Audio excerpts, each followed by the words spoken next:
is building here at the Democratic National Convention as Kamala Harris prepares to accept the nomination for president. What is her vision for the country? Then Eye on America, a movement getting political opposites to talk on the CBS Evening News.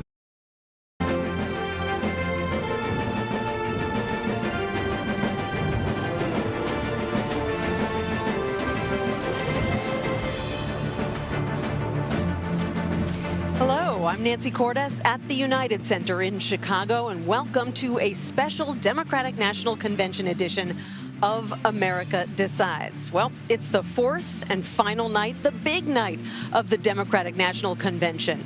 Just a little while ago, we saw Pink rehearsing ahead of her big performance tonight. And with 75 days until Election Day, Vice President Kamala Harris is going to take center stage tonight and officially accept her party's nomination for president, making history as the first black woman and the first South Asian woman to be nominated by a major party in the United States. Before we get to Harris's big speech, though, we're also going to hear from Arizona Senator Mark Kelly, his wife, former Congresswoman and gun violence survivor Gabby Giffords, and former Congressman Adam Kinzinger of Illinois. This state where the convention is happening. He's a Republican who broke with his party over impeaching former President Donald Trump in the wake of the January 6th attack. To discuss all of this and what we can expect, I'm joined now by my White House colleague, Weijia Jiang, who is here with me, and Finn Gomez, our political director down near the floor. Welcome to both of you. Weijia, I will start with you. There was this unexpectedly emotional moment last night that was really the highlight of the night, I think, for a lot of Democrats, and it came when Governor Tim Walz was speaking about his family. Let's take a listen. Hope, Gus, and Gwen, you are my entire world, and I love you.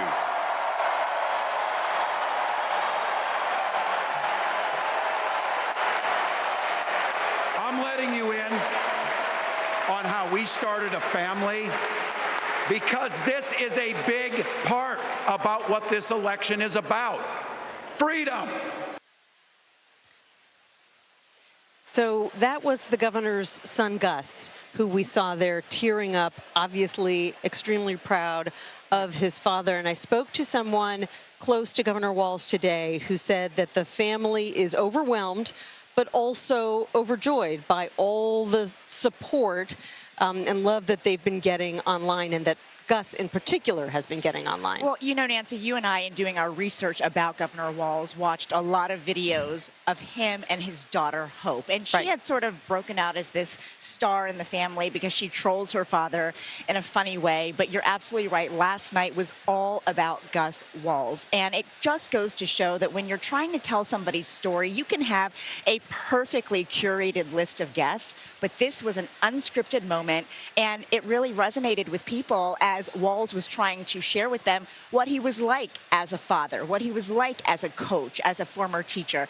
And I think that speaks volumes about, you know, the way that he was raised, as an example. And, you know, his parents have been very open about talking about his nonverbal learning disabilities, about his ADHD. So it was a real triumph for Gus to be able to open up that way. And I don't think that he could have controlled it. And so many parents, I think, resonated with that moment. But it was, I think, probably the highlight of the night for so many people, because it captured, again, this family dynamic. It allowed us to see the Walz family. Right. I mean, when you're trying to tell the American people who you are and trying to get them to trust you, there's no better way, perhaps, than showing them that your family really likes you. Exactly. Finn, I want to go to you because the expectations for Kamala Harris now are really sky high, not only because we have seen so many over-the-top speeches over the course of this week from the Obamas, from Hillary Clinton, last night from Governor Walz, but because speaker after speaker over the past 3 days has been insisting that she is filled with joy, and now the pressure is on to display that joy to the country tonight. Yeah, that's right, Nancy. But it's not just joy. I mean, there's another word that I've been hearing around this convention before, and that has been hope. There's also been an expectation of optimism, right? There's a sense of a high road strategy that Vice President Harris is taking in contrast to what Democrats here are saying is a much more darker tone, much more darker tenor that is emanating from the Trump campaign. There's a stark difference that they feel, delegates here that speak to feel, that she can really showcase. And that is what they're trying to showcase. Not only that, but also like this hopeful and optimistic expectation of what her agenda is in contrast to former President Trump's. You know, Weija, one of the main goals of a convention, besides defining your own candidate and building them up, is to define the opposition.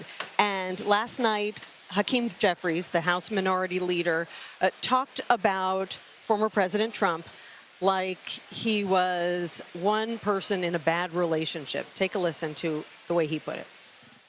Donald Trump is like an old boyfriend who you broke up with, but he just won't go away. He has spent the last 4 years spinning the block, trying to get back into a relationship with the American people. Bro, we broke up with you for a reason.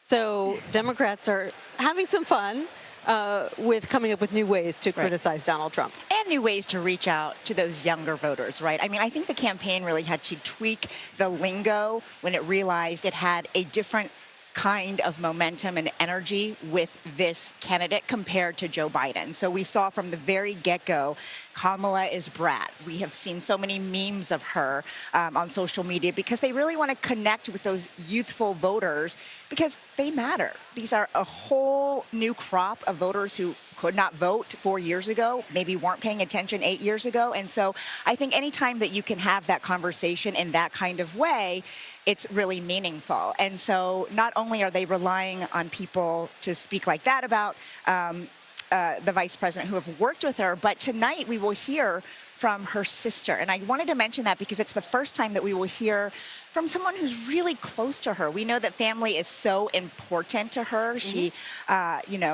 talks about her sister a lot. I just saw Maya Harris backstage and she was beaming and she was laughing and she looked quite excited. So I'll also be watching for how she frames, what her sister can do compared to the former president. Her sister and her brother-in-law very involved with the campaign itself as they were in 2019 rather. Finn, I want to ask you about something I was told by the campaign today. They say that yesterday, once again, was their biggest grassroots fundraising day ever, I suppose, off the strength of Governor Tim Walz's speech. I've lost track of how many times they've said, no, this was the biggest fundraising day. But explain why that matters. How does that translate into energy, into volunteering, and ultimately into votes? Look, we have 75 days left from here until the November 5th election, Nancy. One of the indicators, clear indicators of how well a campaign is doing is fundraising. And their fundraising has been through the roof. It's been historic in nature, what we've seen in the past month, in the last 24 hours. And what the campaign has told us is that, this sort of turbocharged effort indicates that the momentum is on their side. And that, yes, the convention is happening. There's a lot of focus on her. There's a lot of focus on her campaign right now, on purpose. But, but there is a true sort of seismic change that we have seen on that front in the last month. I mean, this is my 5th presidential cycle that I've covered. And you just do not, it's a rare thing to see. To see that in such a truncated amount of time, to see that much money raised, and again, it shows that it's an indicator of where the momentum lies with just 2.5 months until the election. Right, and certainly the candidate who has the most money doesn't always win, but it does give you lots of options when you've got a lot of cash in the bank. Finn Gomez, Weija Jiang, thanks so much for setting up what will be the biggest night here at the Democratic National Convention. We'll talk to you in a little bit. Great to see you. Tonight I ask for your partnership, for your support, and I am humbly asking for your vote. That was former President Trump accepting his party's nomination back in July. Tonight, as we've been discussing, it is Kamala Harris's turn. Coming up, what exactly we can expect from her speech.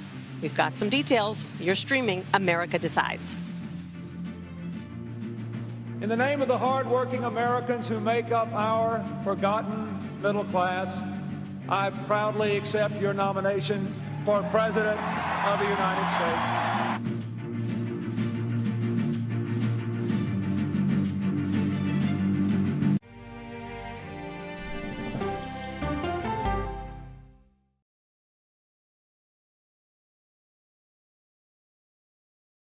These are the stories 1, 2, 3, go!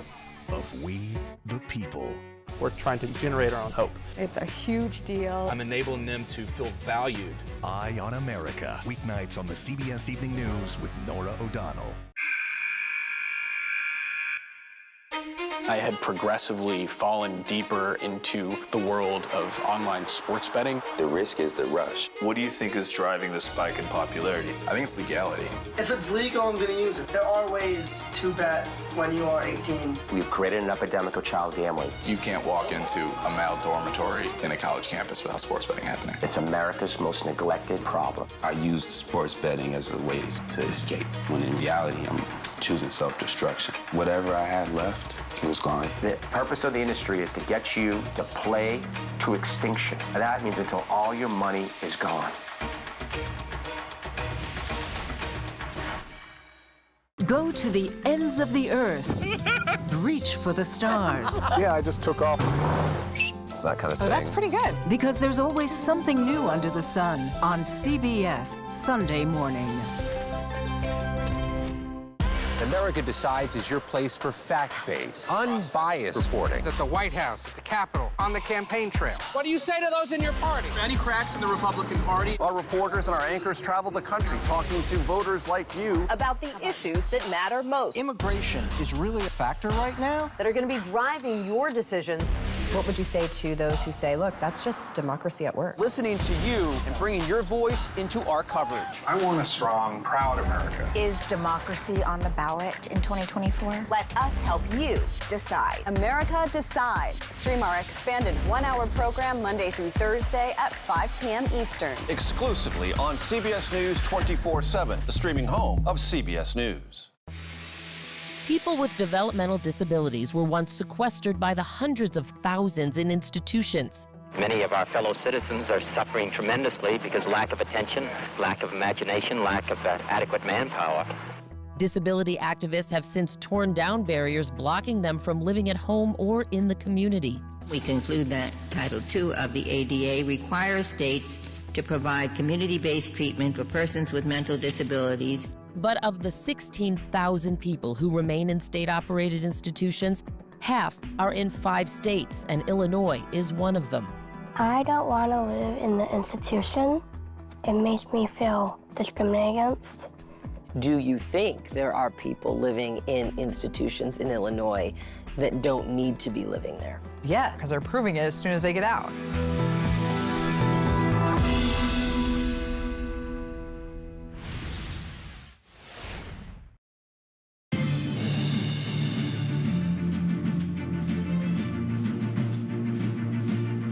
I accept your nomination for Vice President of the United States of America.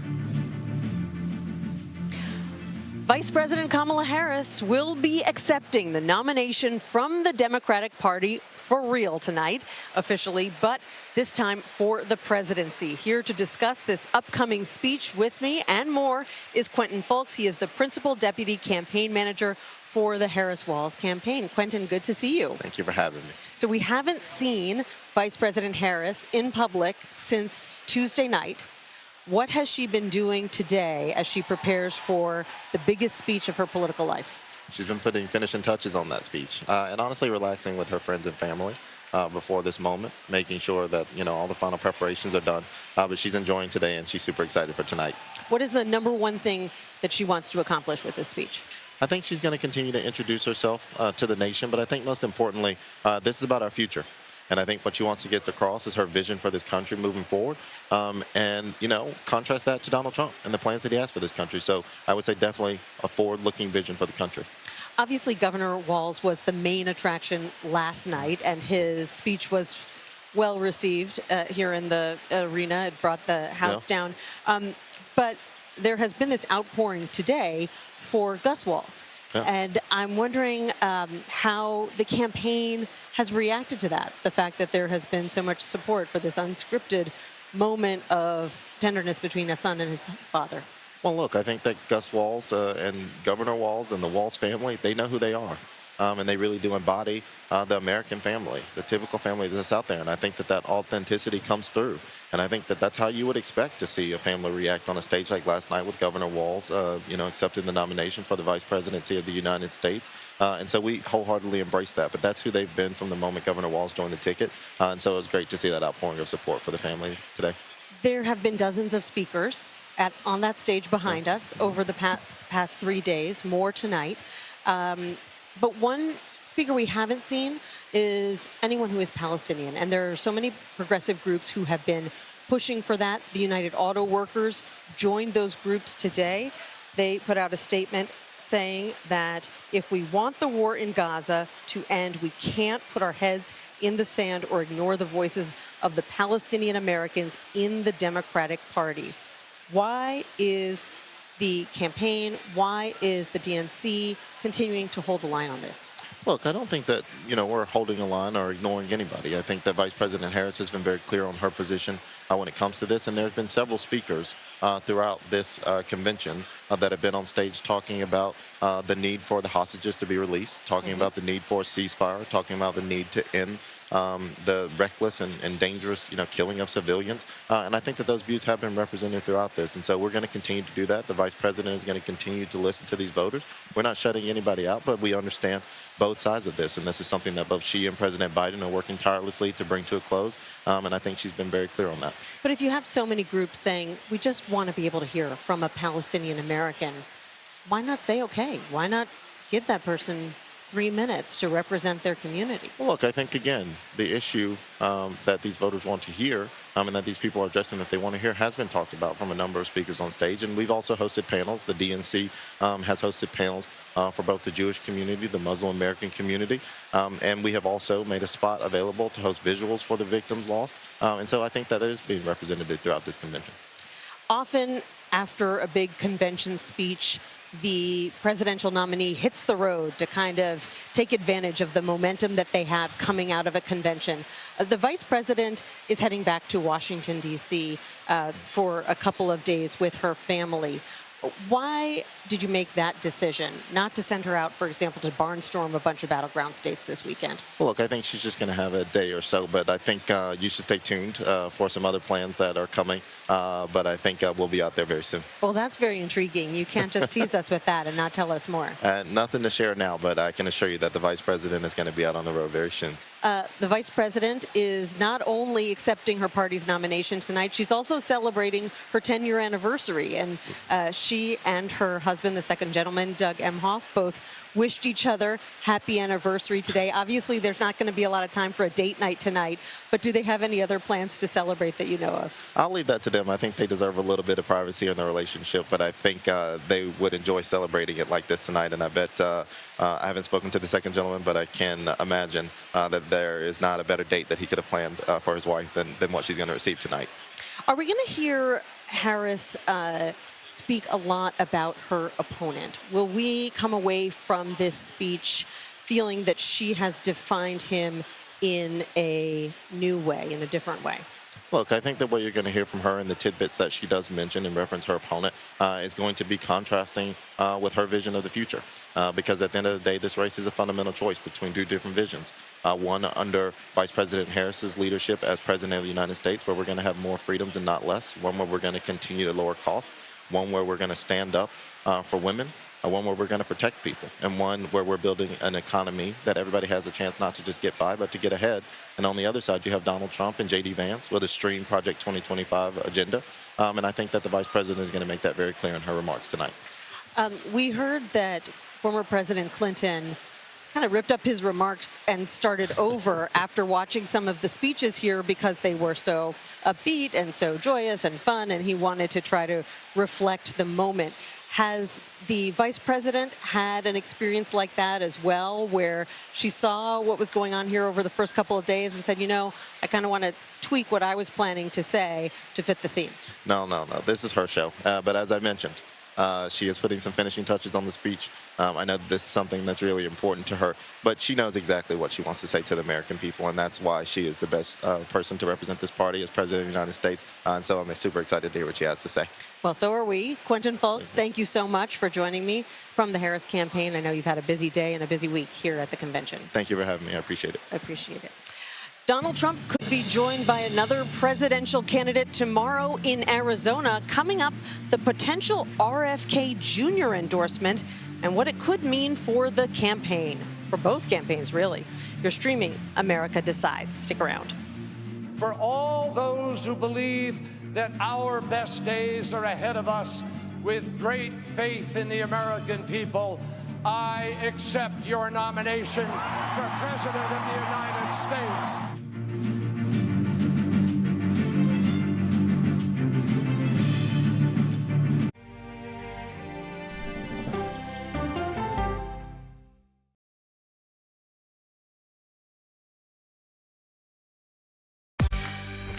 On our places, bright, shiny faces. When you wake up in the morning, we want to be your go-to team. Nate has one of the quickest minds I've ever seen. Tony has a way of making people feel comfortable. Gail has this unbelievable knack to ask the question that you're asking at home. I've been told I could talk to a tree, and that's pretty much true. I don't go to work in the morning. I go for coffee with my two good friends, and we talk about the world. Your morning routine just got better. CBS Mornings, weekdays at 7. It didn't seem like anything could happen, because nothing ever happens in East Palestine, but it did. Authorities released toxic fumes from 5 derailed train cars. Resident, please evacuate. Acute bronchitis due to chemical fumes. Did you ever have these problems before the derailment? No, ma'am. This neighborhood's not safe no more. We can assure the community that there's not vinyl chloride entering their communities. Then why are there so many people feeling these various symptoms of bloody noses or difficulty breathing or bronchitis? That's a hard question to answer. We're talking about one of the most blatant releases of a mixture of some of the most toxic chemicals that we've seen in America. I feel like now I have a duty to warn other communities. If my daughter has to watch me die of cancer, at least it saves someone else.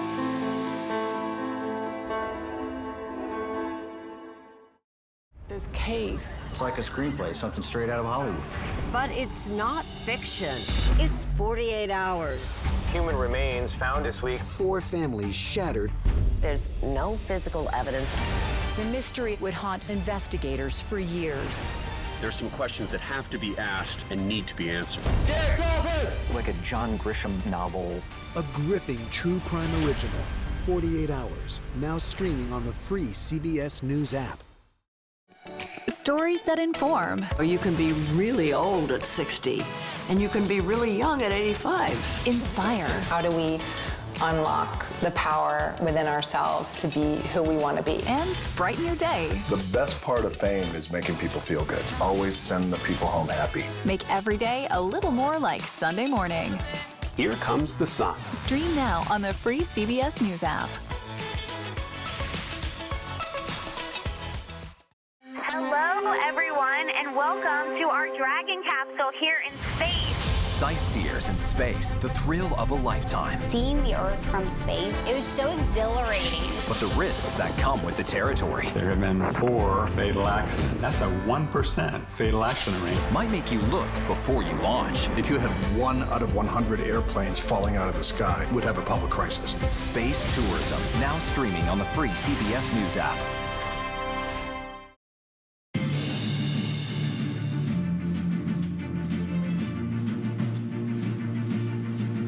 Several sources are telling CBS News that Robert F. Kennedy Jr. is considering ending his presidential campaign. His running mate, Nicole Shanahan, has said that Kennedy, who is addressing the country tomorrow, is contemplating throwing his support behind Donald Trump.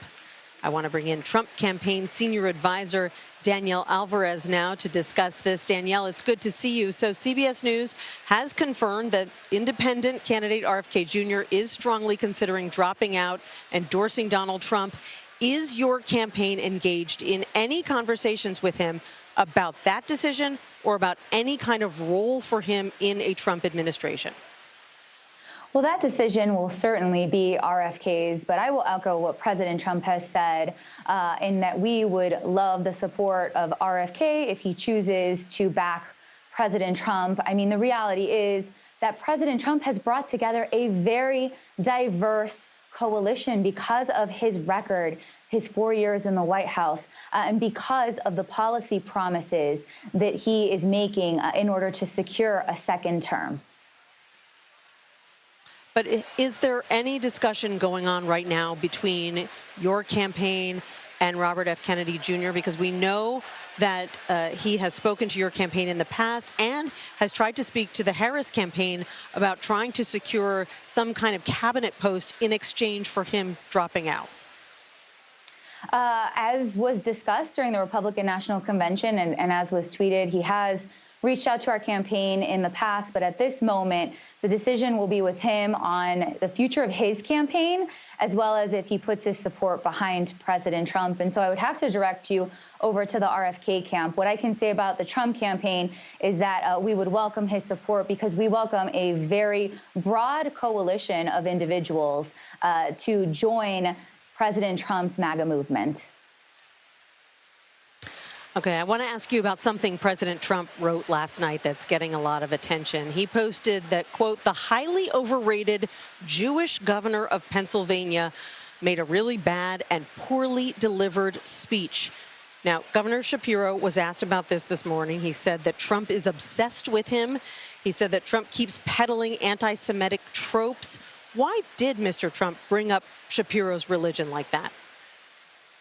Well, I don't believe that it was anti-Semitic. I think it was a commentary on the speech that Governor Shapiro made. And it's really a commentary on the entire DNC. I mean, it's been a disaster. They've spoken very vaguely. They've had very vague themes all throughout the night. And basically the only message that you're hearing from the DNC is, well, we're not them. You're right. You are not President Trump, who delivered a humming economy, who had low prices, who had a secure border, who had peace through strength at home and abroad. And so they have no message to deliver to the American people, and that's to be expected. If they can't govern and run a White House for 3.5 years, how did we expect them to have a good convention? It's run over time. They have no policies to share with the American people. Kamala doesn't even have a policy tab on her website.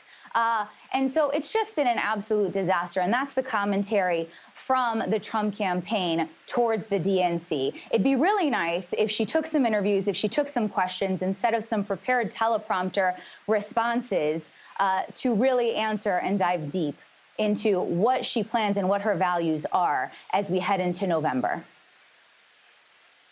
But Danielle, isn't it politics 101 that if Trump wants to win Pennsylvania, the biggest battleground state, why does he keep attacking the popular governor of Pennsylvania who is not on the Democratic ticket? Sure, but I would also throw it back and say that Kamala Harris didn't choose the governor of Pennsylvania because she went radical and she went left and she went to Tim Walz. We're ahead in Pennsylvania. We have an incredible ground game. I encourage anybody watching to check out Trump Force 47 and join our team because we are up in the battleground states and we have the right message to win in Pennsylvania. It's that economic message about bringing back an economy, unleashing American energy, which Kamala Harris has been deeply against. Those are the items that President Trump is focused on that will help deliver us not just the nation, but the critical battleground state of Pennsylvania. Danielle, we've heard from a number of Republican officials at this Democratic convention, all questioning Donald Trump's character. For example, here's a snippet from the former lieutenant governor of Georgia. These days, our party acts more like a cult worshiping a felonious thug. Look, you don't have to agree with every policy position of Kamala Harris. I don't. But you do have to recognize her prosecutor mindset that understands right from wrong, good evil. So, Danielle, you contrast that with your convention last month, where all of the Republican former presidents, former first ladies, vice presidents didn't even show up. They stayed away. So how can you win if you cannot even hold on to folks who are within your own party? We were an absolutely unified party at our Republican National Convention. President Trump had just survived a heinous assassination attempt. We were an absolutely united party. We prosecuted a message every single night about what voters care about, whether it was making America wealthy again and focusing on the economy, a night focusing on immigration, a night focusing on crime, a night focusing on national security. And what I would say is that Democrats have not prosecuted those same messages. They have not talked about policy positions during this convention. That is what voters care about. Again, I repeat, they have been absolutely vague. They're not willing to answer any questions.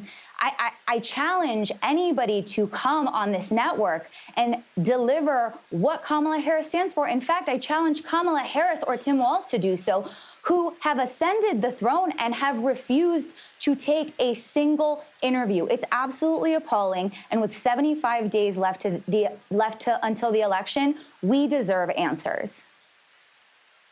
Well, actually, just spoke a few moments ago with a top official from the Harris campaign about her platform, and he discussed what she's running on and what she wants to achieve. But nevertheless, I have one more question for you. Mr. Trump, curiously, has been falsely claiming that Vice President Harris met with Vladimir Putin. He said it at a campaign event, then he said it on Fox News.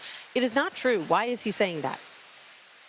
I'm not familiar with those remarks, but what I can say is that Kamala Harris traveled to Germany and told Russia not to invade Ukraine, and several days later they did. She's not taken seriously on the world stage. She is not a serious leader. In fact, we're coming up on the anniversary of the failed Afghanistan withdrawal, which will take place on Monday the 26th, when 13 service members were tragically killed because of the Harris-Biden administration's failures. And Kamala Harris is on TV bragging about being the last person in the room. Let's not forget that additionally, she is the border czar who has been unable to end the crisis at our southern border. President Trump was there today with the families of slain victims of Kamala Harris's border bloodbath. And so Kamala Harris has been absolutely weak on the world stage. And I go back and point out that she was in Germany and told Russia not to invade Ukraine, and they did. Under her failures and her weak leadership, the world is unsafe. And we have to return to President Trump's strength. Danielle Alvarez with the Trump campaign, joining us live from West Palm Beach, Florida. I appreciate you. Thanks for joining us. Thank you for having me. This election is about protecting our democracy and securing our freedoms, including the right to affordable, quality health care. That was New Mexico Governor Michelle Lujan Grisham on Tuesday night addressing this convention. She's going to join me next here on America Decides.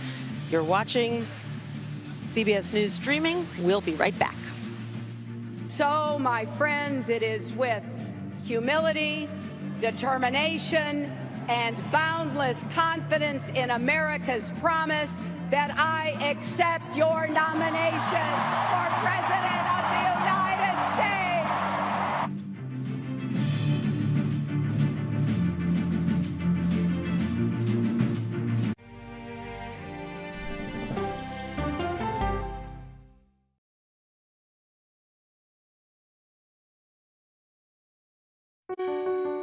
Washington is the seat of power. National security, foreign policy, global economics, every story comes through Washington in some way.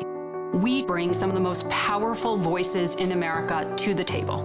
We don't just ask the questions, you have to go deeper. We try to understand what's at the heart of the issue we're talking about, to then come forward with solutions. Face the Nation on CBS.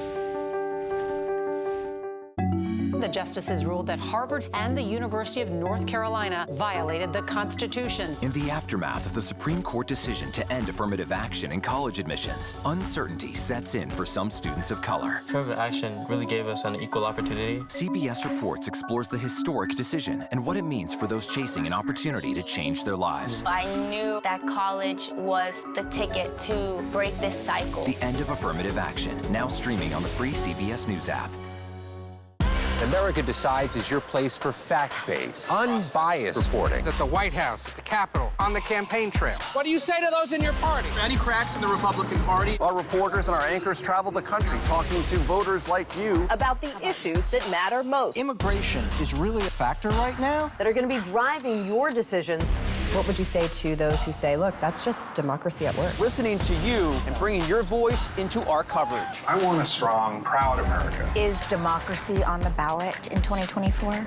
Let us help you decide. America Decides on CBS News 24/7. Stream our expanded one-hour program Monday through Thursday at 5 p.m. Eastern. An original documentary from CBS Reports. AI is among the most world-changing technologies ever. Curing diseases, scientific breakthroughs, making lives better. They can help us with medical discoveries, scientific discoveries, doing better agriculture, having cures for things like Alzheimer's. It's also going to really transform the way we work. The uplifting potential of artificial intelligence is limitless. It gives you a friend, somebody to chat with 24/7 that is non-judgmental. He makes me feel loved and desired. And so are its downfalls. The problem with all this AI is that it's unpredictable and uncontrollable. The choices we make now will have lasting effects for decades, maybe even centuries. The ChatGPT revolution, now streaming on the free CBS News app. We are about to see American weapons in the hands of Mexican cartels. A gun pipeline to Mexico. We are arming the cartels. 100%, no doubt about it. Happening right under our noses. Who's doing something about this? Nobody. A CBS Reports exclusive. Most Americans have no idea that we are effectively arming the enemy next door. This is the story the American people need to know. Arming cartels, now streaming on the free CBS News app.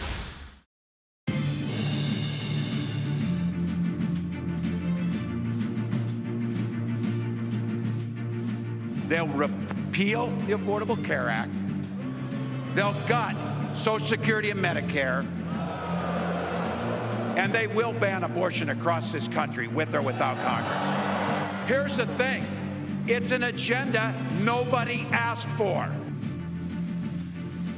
That was Vice Presidential nominee Tim Walz knocking the Trump campaign on health care and reproductive rights last night. His fellow governor in New Mexico had a similar message on abortion during her speech at the convention earlier this week.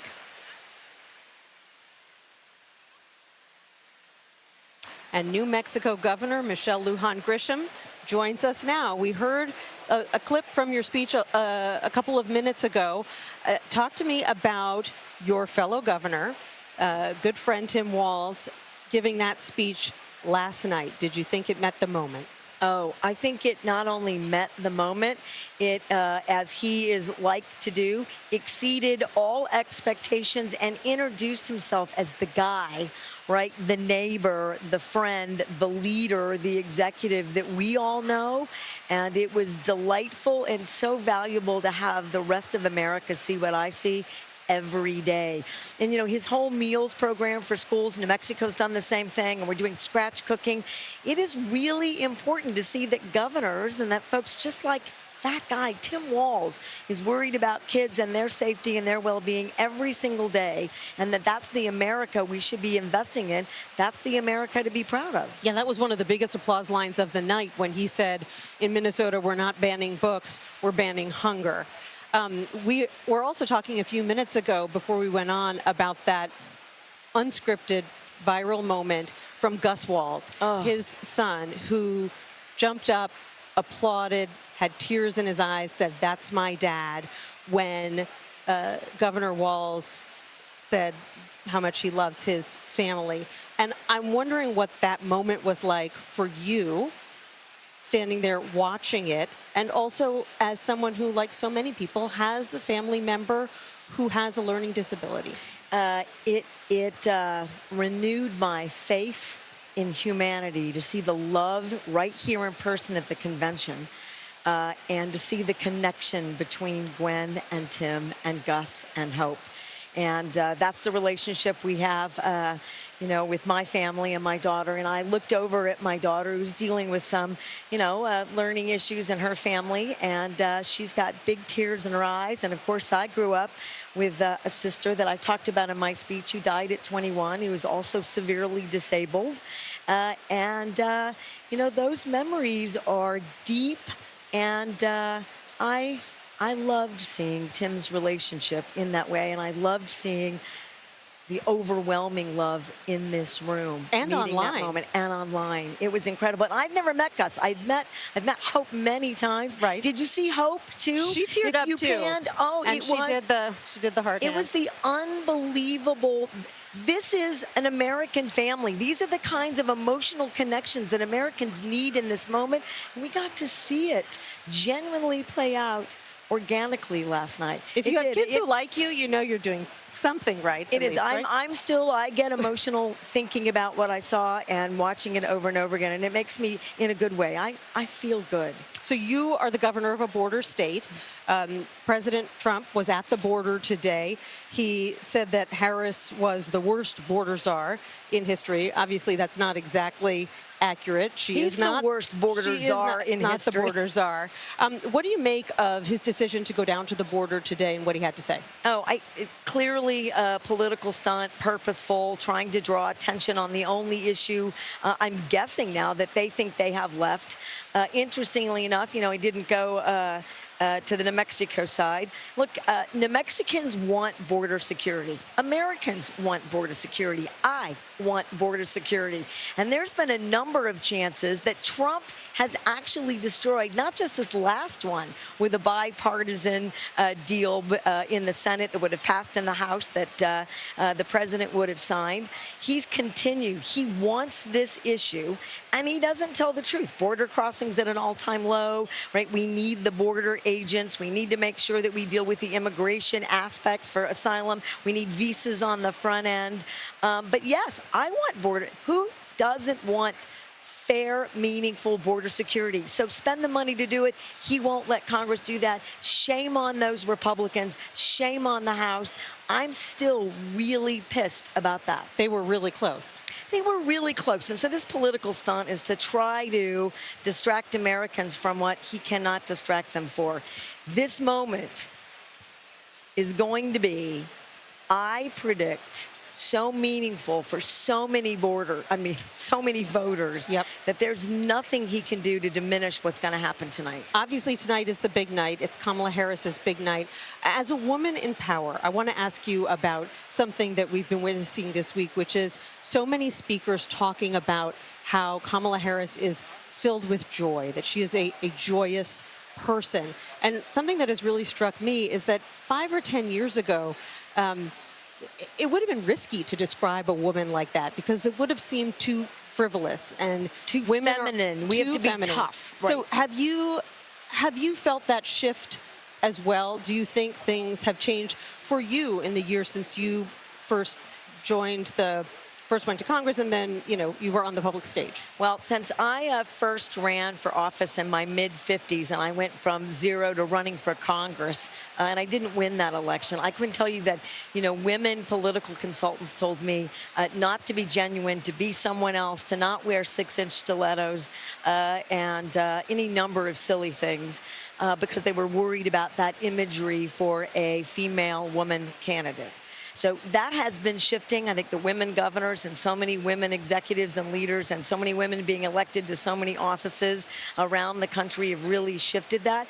But having the soon-to-be chief executive and leader of the free world, that happiness is a virtue and an asset.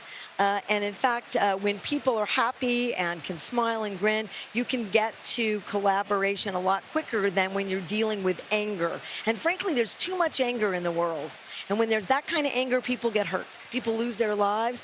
I think she is meeting this moment where we need those shifts, and she is unafraid, courageous, and owning it, and it is resonating. And it resonates with me because, you know, I started working in the 80s. It wasn't like that. 90s wasn't that much fun, 2000s. But I feel like I get to be my genuine self in this job every day. I deliver every day for New Mexicans, and they know who I am, and they know who I'm not, and they know that I'm human. And all of that is okay. And now here you are in your stilettos. And now here I am in my stilettos, by golly. Governor, thank you so much for being with us. Governor Michelle Lujan Grisham of the great state of New Mexico. Great to talk to you this evening. This has been wonderful. Thank you for having me. You're welcome. Well, from her upbringing by a working mother in a middle-class neighborhood to California's Attorney General, and now the first Black and South Asian female presidential nominee, we're going to tell you a little bit more about Kamala Harris's journey. Next, you're streaming America Decides live from Chicago on night 4 of the Democratic National Convention. Stick around. Let me say first that I accept the nomination of the Democratic Party. I accept it without reservation and with only one obligation. The obligation to devote every effort of my mind and spirit to lead our party back to victory and our nation to greatness.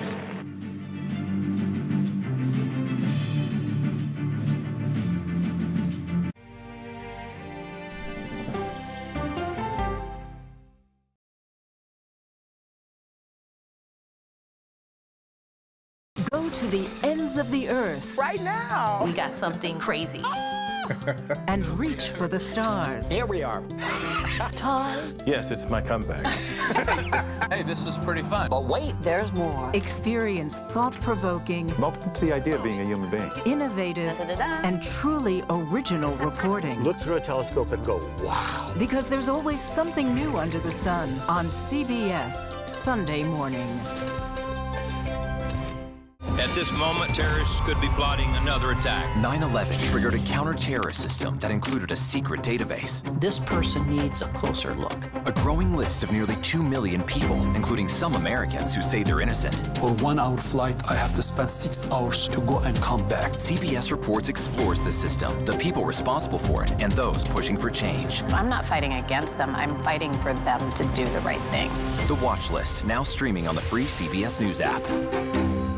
Don't miss true crime anytime you want, anywhere you go. With the 48 Hours podcast. Real crimes, real lives, real justice. There's some questions that have to be asked and need to be answered. Listen to 48 Hours on Apple Podcasts.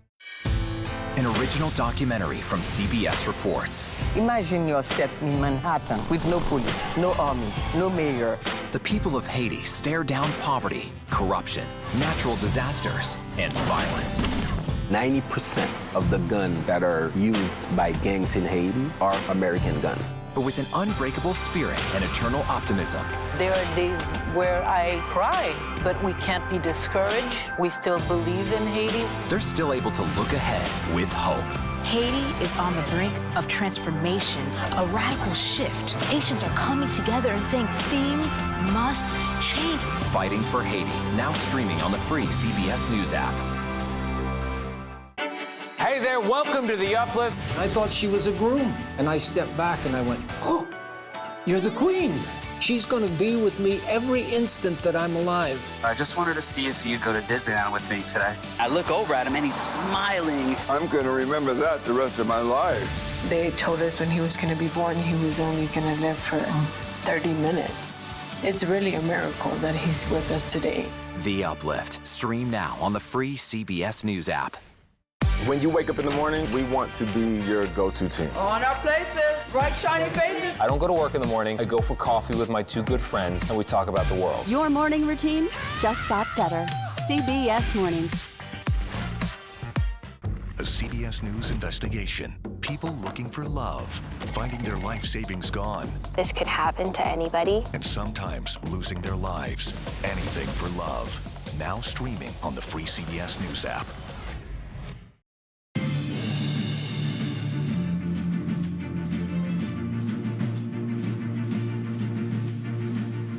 Welcome back to America Decides. Uncommitted delegates today held a sit-in outside the Democratic National Convention. Here's a look at protesters outside the United Center in Chicago earlier today.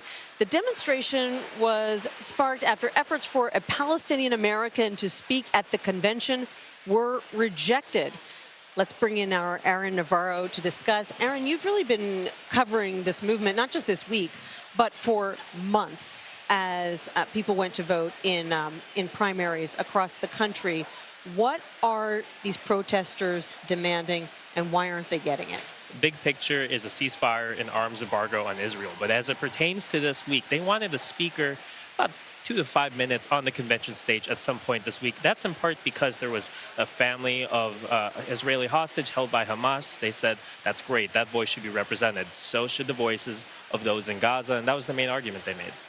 And so why is the DNC holding back? Is it because they're concerned that whoever got on that stage might criticize the nominee, which is something we really haven't seen at this convention? Yeah, we still haven't gotten a clear answer from the DNC. You had Quentin Folks from the Harris campaign on here earlier, and he pointed to some of their engagement with the uncommitted delegates, saying that they had panels related to Gaza here at the DNC, noting that their campaign manager, Julie Chavez Rodriguez, was in Michigan talking to Arab American and Jewish leaders. I asked one of the main uncommitted delegates why they've been told no. If he got an answer why, here's what he had to say. We just want a Palestinian American speaker to speak from this stage. Have they told you why no? We just want a Palestinian American speaker to speak from this stage.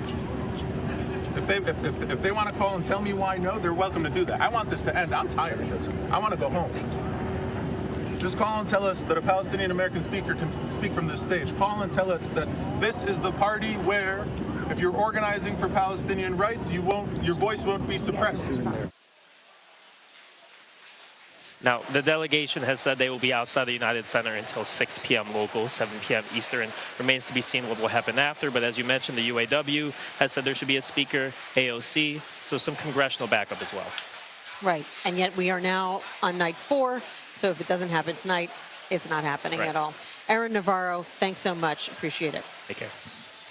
Well, we're now just hours away from Kamala Harris becoming the first woman of color to officially accept a major party's nomination for President of the United States.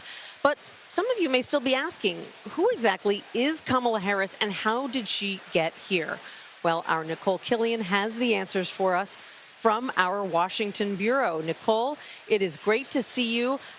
Many voters know that Harris was a prosecutor and a senator before becoming the vice president. But tell us a little bit more about her upbringing and how it shaped the trajectory of her career. Well, I think it's something you'll likely hear about tonight from the vice president herself. She was born in Oakland, California, grew up in a neighborhood called Berkeley Flats. She was part of the second class or wave of students to help integrate Berkeley public schools. And so we talked to one of her old childhood friends, a woman by the name of Carol Porter, who rode with her on the bus as part of that class that was bused to a local elementary school. And, you know, she talked to us about the relationship that they had, about the impact that experience had on them growing up. And she also talked to me very personally about Kamala Harris's mother, Shamala, who was an immigrant from India, and the critical role that she played in the vice president's life. Take a listen. Shamala was everything for Maya and Kamala. She was the core of their life. And she took them with her to work. She took them to protests with her. They were everything for her. And so, of course, Maya being the vice president's sister, but, you know, her mother was a single mom, as you heard there, worked very hard to raise both Kamala and her sister. So, again, something that the vice president has leaned on throughout her career, talking about her mom, someone who was with her every step of the way until she passed in 2009. Yeah, and we've heard some stories about her mom from the convention stage here over the past 3 days. Nicole, you also spoke with one of Harris's former mentors who once had a romantic relationship with her. We've heard about this from time to time, but tell us what he told you about Kamala Harris.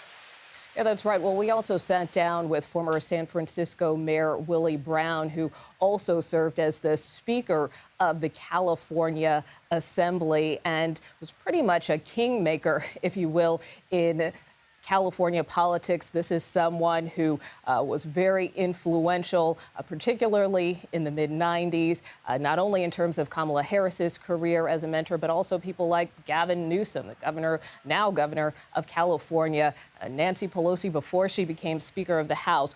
So he did serve as a political mentor, and yes, their relationship was romantic for a period in time. So I asked him more specifically about the nature of that relationship. Here's what he had to say. How would you characterize that relationship? It's a great friendship. Great friendship. One that still exists? Oh, yes. When's the last time you've spoken with her? It's been a long time. Been a very long time. And I miss that. And what would you say to her now? Don't stop. You're almost there. So the former mayor certainly still has an affinity for the vice president, even though they haven't been in as close a contact. But he did talk to me about the significance of this moment, about her accepting the nomination and how she really broke a lot of barriers in California politics, also becoming the first woman of color to serve as San Francisco DA at a time where he says, it really was an old boys network, becoming Attorney General for the state of California in 2010. And then again, going on to become U.S. Senator. He said that she has a way with people, that she is compassionate. She is someone who listens. And he thinks that is why she has been so successful in politics.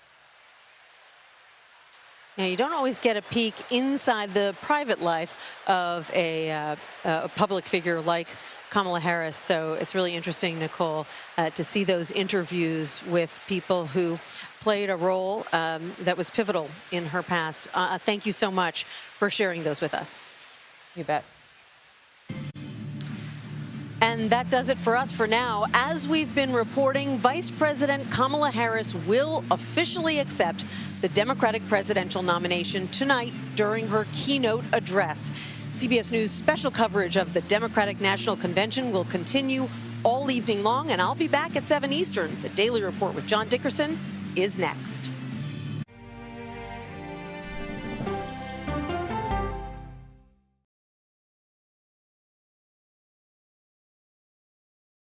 Okay, so let's just start at the beginning. Well, let me start with this. What is at stake here? What is the answer then? Do you know why? You want me to just keep going? Is that a good thing or a bad thing? Were there death threats? How is this possible? What's wrong with that argument? Are you saying they lied? Have you told the government that? Why won't you say the word crisis? You're not answering my question. This really Is that scary? Does that make sense? What do you mean? What does that mean? Did any of that make sense? What's your response? What happened? Why?